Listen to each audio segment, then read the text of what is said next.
Welcome into a Thursday edition of Daily Faceoff Live. We're streaming live on the Daily Faceoff YouTube. Drop in your questions for later on. The show, as always, a presentation of Bet365. Download the app. Use the promo code NATION. Whatever the moment, it's never ordinary at Bet365. Tyler Yaremchuk, Frank Seravalli with you. Frank, no Phillies gear on opening day. What is going on? It's not that I'm not feeling the vibes. Just whenever it's opening day and they're not home, it's just not quite the same. Yeah, I know what you mean. It's opening day in the Major League season. Usually I'm all fired up, but it's snowing again today in Edmonton, so that also puts a damper on my mood. It doesn't feel like spring. I don't feel like I should be watching baseball today. Have you been out swinging the wrenches yet? We got a 24-degree day Celsius on Saturday.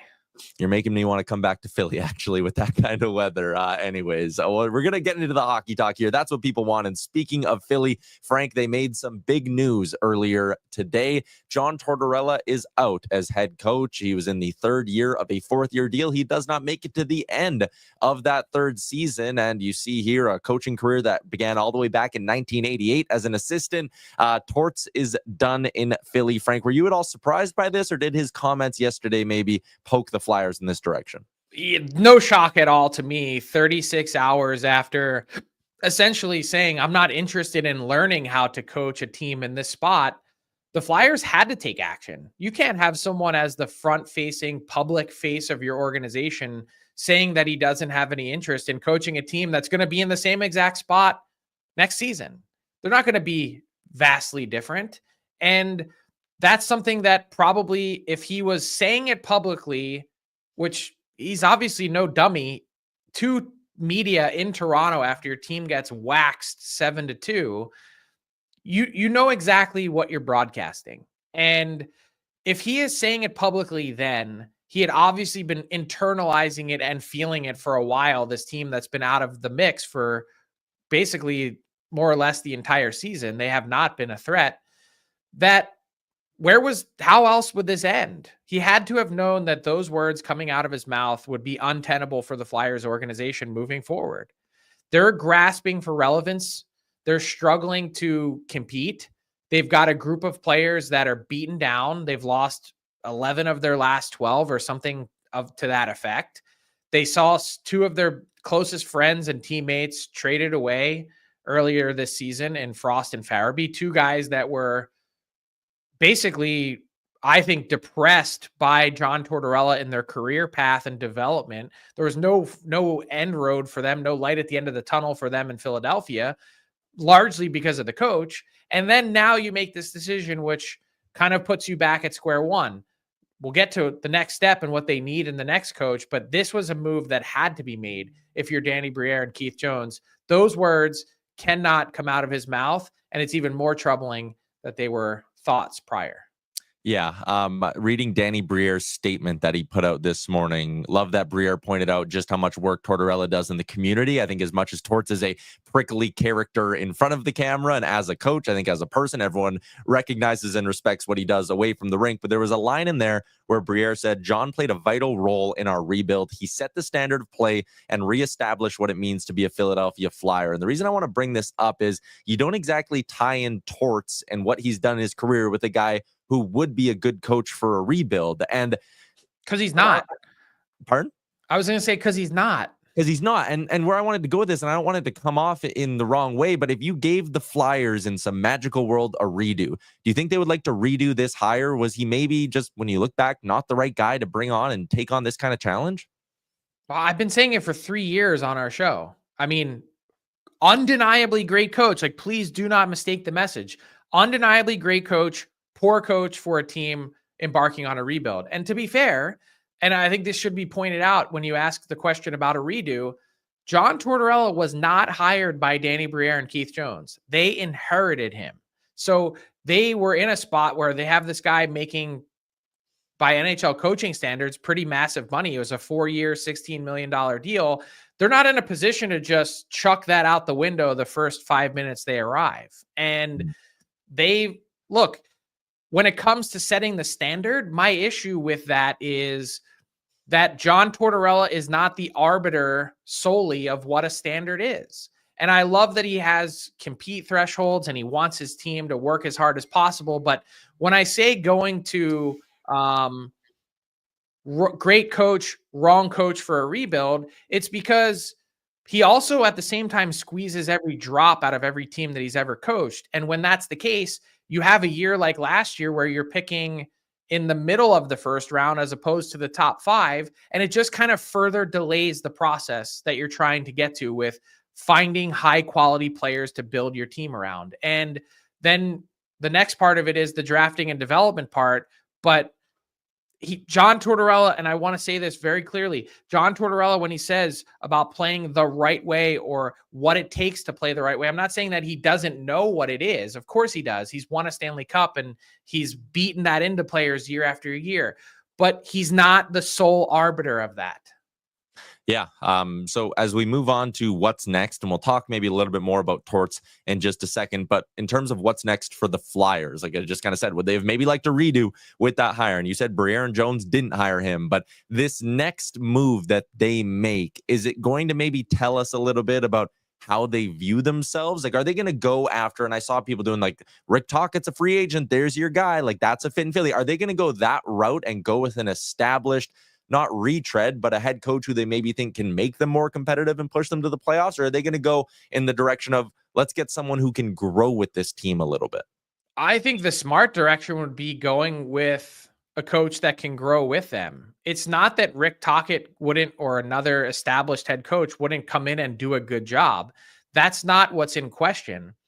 The question is this roster ready to take a step like that? And I think the answer to that is no. This team, they've got a couple good pieces, and the next coach, whoever it is going to have to try and maximize and get the most out of whatever he can from Matvei Michkov, for instance, and Tyson Forrester and that group of players. And to be fair, again, to John Tortorella, he made Owen Tippett helped make Owen Tippett into the player that he is, that ended up signing a $50 million contract. He was a guy that had stints in Florida and in the minors and elsewhere that no one could get out of him what he did. So there is certainly been some bright spots to that. That said, for another established coach, you have to set proper expectations as to what the Flyers are and where they're heading. And they're still a few years away from being a team that's truly in a position to compete. Yeah, they really are, especially when you look at the landscape in the Eastern Conference and some of these young teams that appear to be only getting better. For Tortorella, he's 66 years old, and our guy Jeremiah comments, Torts will have a media job in 5 minutes. Like, sure. Do you think John Tortorella gets another crack at coaching in the NHL? Do you get a sense that he wants another crack? Like, is this the end for Torts? Does he do the Barry Trotz thing? And I know everyone talked about it, and you were the one who was correctly throwing cold water on it the whole time, but like, could Torts move upstairs somewhere else? Somewhere else, but it was never going to be an option in Philadelphia. That was never part of their thought process or plan, as much as the idea of him sitting up in the press box for some games and watching. People started to ask questions about that. Would that be a path? I don't think the Flyers had any interest in making something like that happen. That said, I don't know what's next. If you said to me that you have a team that's right on the cusp, that has poor habits, that is a Stanley Cup contender or in that inner or outer circle, wanted to bring in John Tortorella and he was hungry to do it, by all means, like I think he'd be a really good fit for a limited period of time, 2 years and out. But this question that he asked of himself, I'm not really interested in this. Is it that? And where the Flyers are? And that's a deep-rooted question for that only John Tortorella can answer. Or is it the state of the game in general? Because even, going back to what Jeremiah mentioned, how many clips did we see of John Tortorella on ESPN ripping the Michigan goals scored and everything else? It's a guy that to me, seems like with where he's at in his life and his career and what he's accomplished, sees the game a very certain way, which goes back to me and the comments that I made about him being the only arbiter of this. And then the other part of it, which is the game changes and evolves. And if a cup contender wants to bring him in, I get it.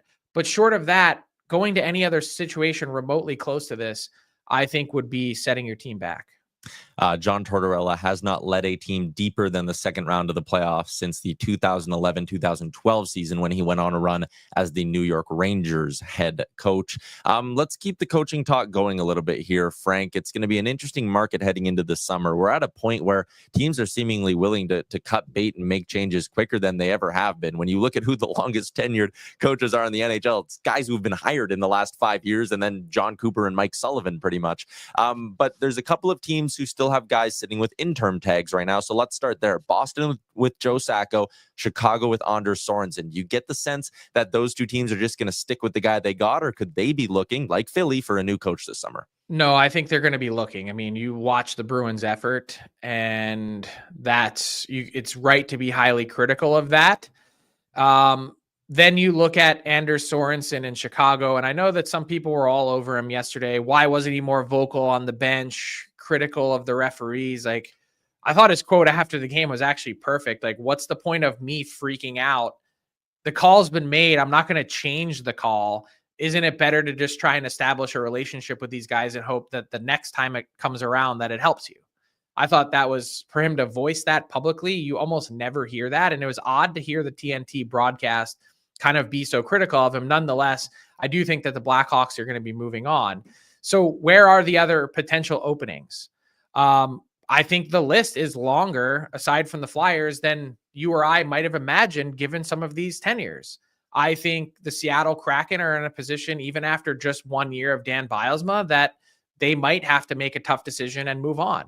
I think the Nashville Predators, swirling at the bottom of the league, 30th place, after 2 years of Andrew Brunette and an undeniably great first season, they might have to make a coaching change. What about the Anaheim Ducks? They've had some positive progress in the last little while, but is Greg Cronin their guy for a long-term fit?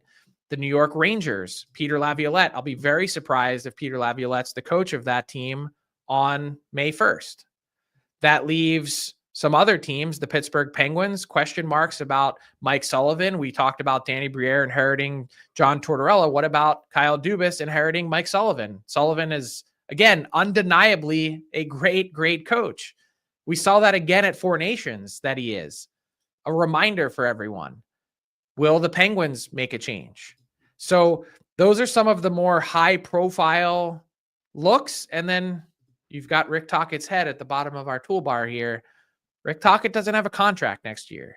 And because of all those other openings, does one of those teams jump up and say, hey, if he's a free agent, we want him and we're going to pay for him? I think there's a very strong likelihood that that's the case. Yeah, could he end up being one of the most highly touted free agents in the class when you look at the fact that like Rantanen's extended and all this stuff? There's one name I want to touch on it quickly because it's popping up in our chat, and it's not just Flyers fans. I've seen fans of a bunch of teams say, we want this guy.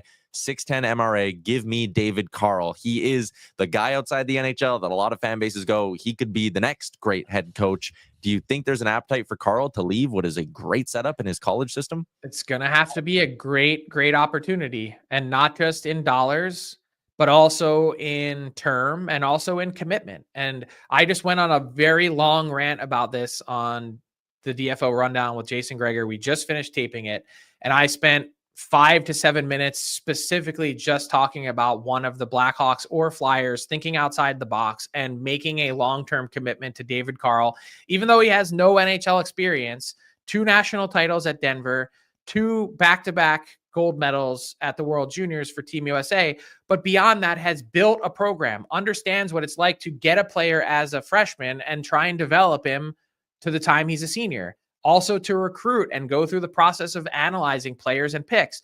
GM and head coach have to be married in that situation. And is a team going to be willing to make that type of commitment that, hey, we're no longer thinking we're going to have a coach for 3 years and we're making the change. We're thinking when we hire David Carl today that he's going to be our head coach 10 years from now. That's not how NHL teams do it. And so unless someone is willing to step outside the box, there's a reason why David Carl retweeted my tweet from Jim Montgomery being fired in Boston. It's not just because he worked for Jim Montgomery, but it's because he had a 700 points percentage as an NHL head coach with that team and still got fired. Hired to be fired is not what's going to get David Carl out of Denver.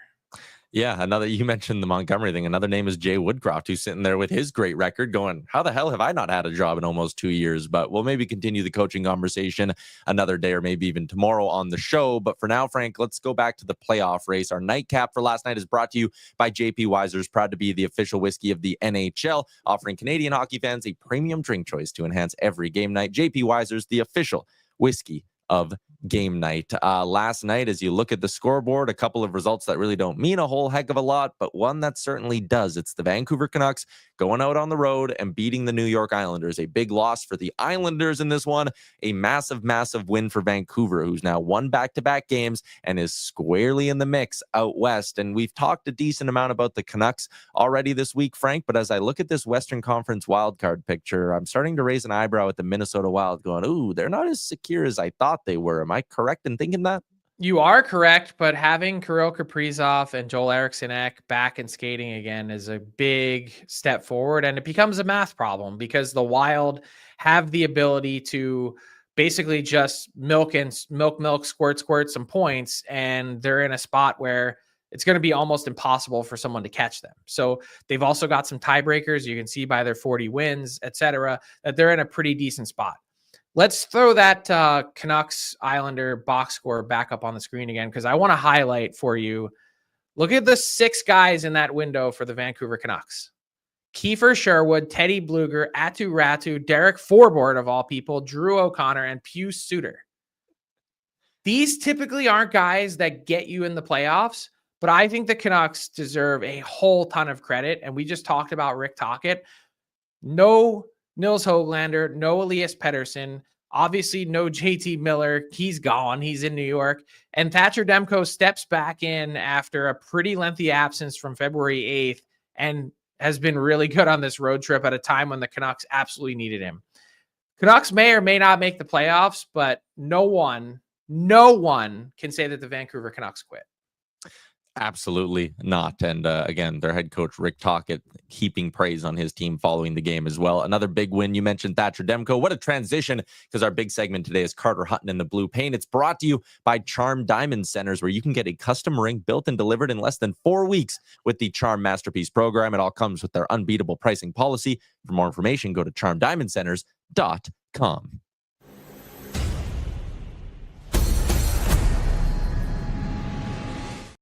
Always a pleasure to welcome former NHL goaltender Carter Hutton to the show. You can find him on the Starting Goalie Show over at Daily Faceoff as well. And Huts, let's start right in Vancouver. Thatcher Demko returns from injury. Boom, back-to-back wins. I know the Canucks made news a couple months ago signing Kevin Lankin into that extension, and people were like, all right, that's it for Thatcher Demko there. But, I mean, the injuries are one thing. At 29 years old, do you still think there is a stud number one goalie in Thatcher Demko?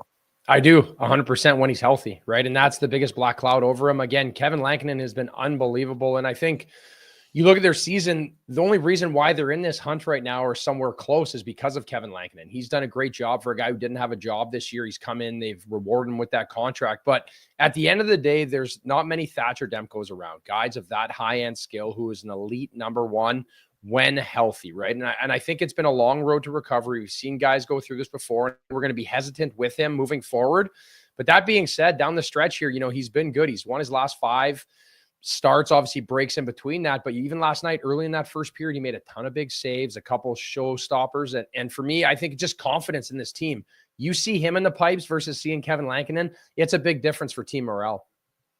Yeah, no doubt about that. And full marks for not having played since February 8th and then just didn't even practice a ton either. He just, you know what? I'm going for it. And I think that says a lot about his character as well. Well, let's stick in the West, though, and let's talk about Jordan Binnington, who's, obviously the Blues have been red hot.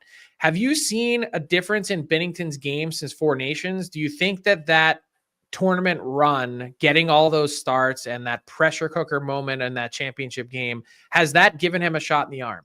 I think so, Frank. I think there's no denying that, right? I look back to experiences I had where it's like you've played in a big game, or like even when I would transition from the NHL to the AHL, you would go up there and everything was faster and quicker and just the game. And then all of a sudden the speed slows down. So I try to make the same comparison to like going to the Four Nations Cup and practicing and playing at that level where you have the best in the world.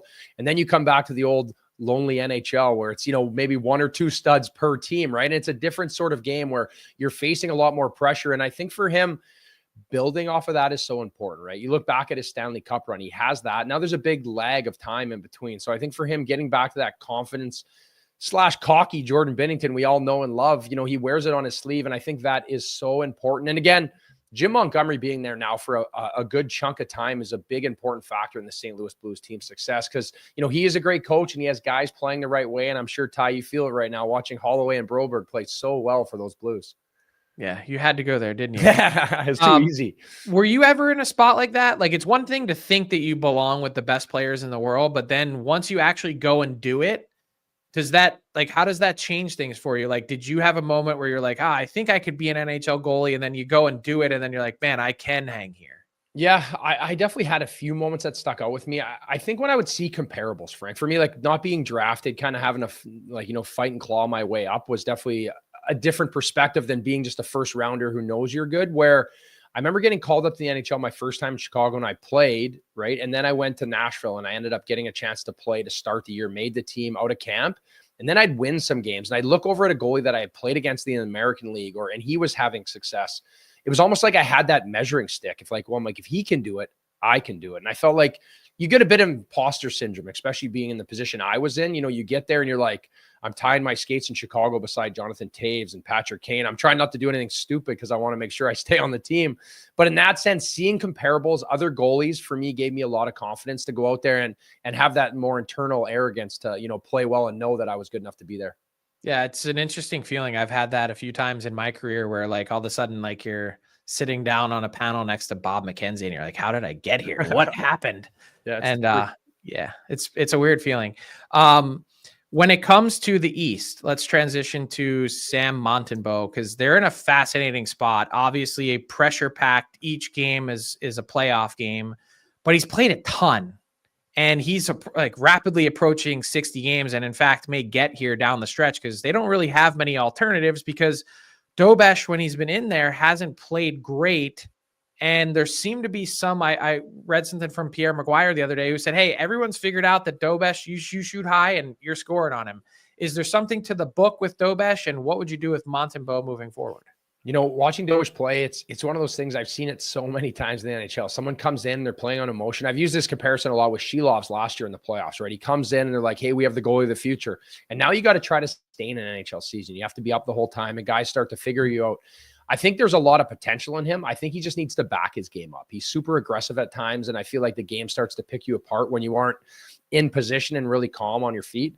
And as for Sam Montembeault, I make that same comparison in myself coming from like NHL to AHL, where he probably gained a ton of confidence being at the Four Nations Cup, practicing there, being around like the world-class scenario that he was in. But that being said, there's playing for the Montreal Canadiens is a lot of stress mentally. And I feel like playing all these games down the minutes, it's easy when things are going well. I would talk about this all the time. When things are going well and I was playing, I'm like, keep the games coming, right? Because they're easy. You're in a rhythm. But then all of a sudden you start to drop off, right? You look at his last 3 games here, giving up, I think it's 13 goals over those games. It's been a tough stretch and there's really no catching up on it. So I feel like headed down the stretch here, if they can get Dobesh in and give Montembeault a chance to just catch his breath, maybe have a few practice days to really, tighten his game up a bit, probably gives them the best chance headed into playoffs here to try to make the playoffs and make a run. But for Sam Montembeault, he's been great this year. The only problem is the games come at you hot and heavy late in the season. Yeah, wrapping up here, Huts, a couple of teams who are, their playoff spots are locked up, but I want to talk about managing workloads for number one goalies. Connor Hellebuck is obviously a big part of this conversation, but I even think there's other teams, like you can look in the Central and go, okay, Jake Ottinger, Mackenzie Blackwood, and guys like that. Last year we saw Hellebuck the last 2 years go to the playoffs, and whether it was burnt out, whether it's just bad timing, whatever, how should these teams manage the rest versus rust debate and keeping guys in their routines, but also trying to get them fresh for the playoffs? I think when you look at Connor Hellebuck, he has some experience, right? He's been in the playoffs. Yes, he hasn't been successful as of late, but I think communication is key here, right? This is a veteran guy who knows his body. He's so in tune with himself. He has Adam Fantilli who helps him train on and off the ice. And these guys are world-class in, the sports science of it. But with that being said, I also think there's that communication between goalie coach Wade Flaherty and him to know like where he needs to be and what he wants. And that at times, I think you need to take it out of his hands, right? And be like, hey, this is the strategic plan. What do you think? Because at the end of the day, without Connor Hellebuck being at his best, they don't stand a chance in that Central Division, in my opinion. And with all these other goalies, it's very similar. Jake Ottinger has experience. Now for Mackenzie Blackwood, it's going to be a bit different, right? I think with him and Wedgwood, you kind of have two guys you can bounce off each other. Now with this being said, I talked about earlier, Sam Montembeault. There's no catching up once you're fatigued, right? Come playoff time, there's no rest. You have to play. You have to be the guy. So I think if, that being said, matchups aside and trying to win a President's Trophy and where you're at, make sure guys are rested and peaking at the right time. I think, obviously seeing McDavid and Draisaitl, this might be the sweet spot for the Oilers. They get some actual rest. And then when the time comes, you're ready to rock. Well, now, speaking of Edmonton, Stuart Skinner gets ran into a little bit last night. He's not on the road trip now for the Oilers. So again, things looking a little hairy in my neck of the woods. But Huts, appreciate your time as always, man. Thanks for popping on. Hey, thanks for having me.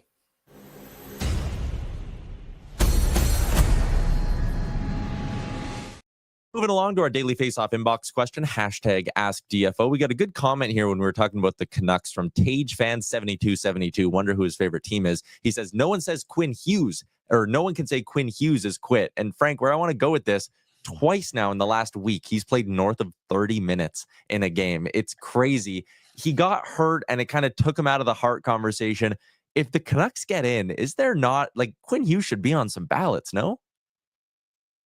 I just don't know that he's played enough.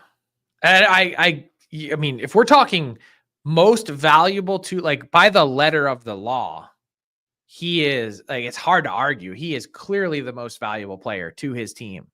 That said, man, what a gamer. Like, I love everything about Quinn Hughes and the leadership that he's provided. Rick Tocchet had a snippet the other day where he mentioned, Tocchet said something to him like, hey, how you doing? He goes, no, how are you doing? Like, how are you managing this team and trying to, figure it all out? Because it's been tough for just about everyone. And he said the fact that he was asking about me, like, just shows what a good human being he is. And I got to say, I know that it's probably not a popular opinion, but if Quinn Hughes is on the team, obviously he'll be on the Team USA Olympic team. Got to consider giving him the C. I don't know if they're going to make the change after the loss, but I think they should. Yeah. Let's move along. Daily bets for Bet365. Breaking news coming in from Bet365, where every nail-biting overtime win is a barn burner. Every face-off hat trick, power play, and shot on goal. Every suspenseful moment in between is amazing. Whatever the moment, it's never ordinary at Bet365, an official partner of the NHL. Download the Bet365 app today and use the code NATION to get in on the game. Must be 19 or older. Please play responsibly. Frank, couple of money lines I like tonight. One, home dog out with the Calgary Flames. They have won 4 in a row. Dustin Wolf is maybe figuring things back out after sputtering for a little bit. Flames only 19-16 straight up on home ice this season. But for Dallas, they haven't been a great road team, and they're playing the second of back-to-back. So I like Calgary here because of the plus money price tag. And I was tracking this Montreal-Philly line throughout the morning. It feels like people might be backing the Flyers, thinking they're going to get some sort of a bounce with Torts fired. I just don't think they're a good team, and Montreal is a highly motivated team. So I'm going with the Habs as road favorites in this one as well. I struggle with that one because usually the coaching bump, will there be some excitement of not having John Tortorella there anymore? Obviously, the Canadians have so much more to play for, but can you match that intensity from the start that you're probably going to get from the Flyers? It's going to be some emotion there, and that's maybe the only powerful emotion they have left. Yeah, that's fair. All right, Frank, I got one more for you because it is opening day. What do you make of your Phillies' chances? They're 5th on the board, 12-1 to win the World Series this year. I don't have a good feel. I really don't. I think they're going to be a good team, a playoff team, but look at the 2 teams ahead of them are in their division. Yeah. And 4 of them, 3 of them, if I can do the math, 3 of them are in their league. So it's Not easy.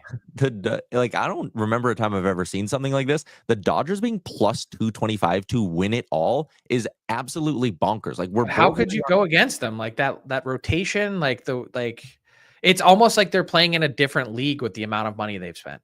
Yeah, that's crazy. Let's wrap up the show with a little bit of garbage time. I got a bit of a chuckle out of this this side-by-side here of Brad Marchand and Roberto Luongo then and now. Also, the pads Roberto Luongo is wearing, that was the gift CCM gave him at the end of his career. It's got like all the different phases of his career. And I saw someone yesterday on Twitter laughing, being like, most normal people would like put those up in an office or in their basement and be like, oh, look at this nice gift. Luongo's like, oh, those are cool. I'm going to use them to practice with the Panthers. And he actually does practice and play like pretty regularly. I also love the C on the pads, the last goalie to be the captain of an NHL team. Electric. The C is so cool. He placed, and I can only imagine what that conversation was like too. Yeah. Speaking of electric, Brad Marchand may be in the lineup tomorrow for the Florida Panthers. Man, just hook it into my veins.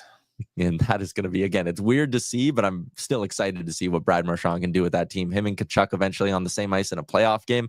It's going to be really, really good. All right, that is a wrap on today's edition of the show. We will be back at it once again tomorrow at noon Eastern. Everybody in the YouTube, you were great. Enjoy the games tonight, and we'll chat with you again on Friday.